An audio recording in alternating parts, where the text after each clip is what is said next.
त्यानंतर असे अनेक बाबतीमध्ये म्हणजे ते स्वतःची स्वतंत्र कॅबिनेट घेतात, स्वतःची स्वतंत्र कॅबिनेट घेतात ते आपल्या मंत्र्यांची. त्यांच्या मंत्र्यांना त्यांनी सांगितलेलं आहे की फडणवीसांचे आदेश फार पाळू नका. जेव्हा आव्हान दिलं जातं, हे आव्हान एकेकाळी मुंबईच्या अंडरवर्ल्ड मध्ये निर्माण झालं. समांतर सरकार होतं, त्याला मी अंडरवर्ल्ड म्हणा, वाय झेड वगैरे काय माहिती नाही, पण त्यांनी या राज्यामध्ये वाय झेड करून टाकली होती. एकनाथ शिंदे समांतर मंत्रालय काढण्याची तयारी आज सामनाला फ्रंट पेज सुरू केलंय. वैद्यकीय मदत कक्ष सुद्धा सुरू केला. वैद्यकीय मदत कक्ष आहे, त्यांचा स्वतंत्र वॉर रूम आहे, कोऑर्डिनेशन एक रूम त्यांनी केलेला आहे. त्यानंतर ते पालकमंत्री पदावरून त्यांचे वॉर्स सुरू आहेत.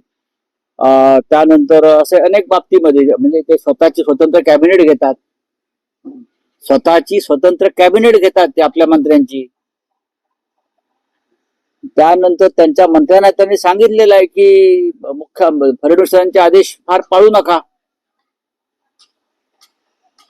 अशा प्रकारे जेव्हा आव्हान दिलं जातं, हे आव्हान एकेकाळी मुंबईच्या अंडरवर्ल्ड मध्ये निर्माण झालं.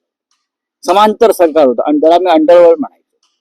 आता हे मंत्रालयामध्ये अंडरवर्ल्ड सुरू आहे ना, समांतर सरकार, पॅरलल गव्हर्नमेंट, समांतर सरकार, प्रति सरकार जर सुरू असेल तर या राज्याची अवस्था ही अराजक, राजकीय अराजक निर्माण झाल्यासारखी आहे. मंत्रालयामध्ये राजकीय अराजक निर्माण झालेलं आहे.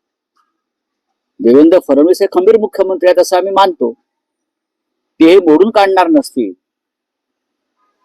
तर हे राज्य हे अराजकाच्या खाईत ढकललं जाईल. 56-57 आमदाराच्या ताकदीवर जे आमदार भाजपने निवडून आणले ईव्हीएमच्या माध्यमातून, त्या ताकदीवर सरकारला आव्हान देण्याचा हा प्रयत्न सुरू आहे. आम्हाला काय कोणाविषयी प्रेम नाहीये.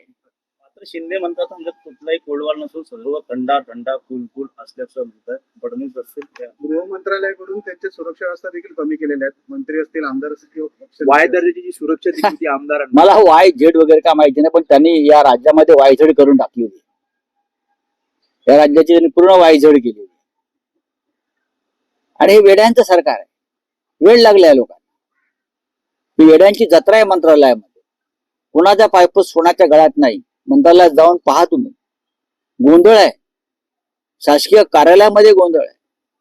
गृहनिर्माण खात्यामध्ये, म्हाडामध्ये, SRA मध्ये प्रचंड भ्रष्टाचार सुरू आहे.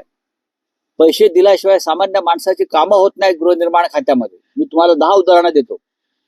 कारण प्रत्येक अधिकाऱ्याची नेमणूक SRA मध्ये आणि म्हाडामधली ही थेट संबंधित मंत्र्यांना रोकडे पैसे मोजून त्या निवडणुका केल्यामुळे हे अधिकारी सुद्धा लहान लहान कामामध्ये रोज कोट्यवधी रुपयाचा गल्ला जमा करतात आणि संबंधित मंत्र्याला त्या चरणी तो अर्पण करतात. ही माझ्याकडे आजची माहिती आहे. मी लवकरच त्या संदर्भात कोणत्या प्रकल्पामधून किती पैसे घेतले गेले आणि कुठे दिले ही माहिती जाहीर करतो.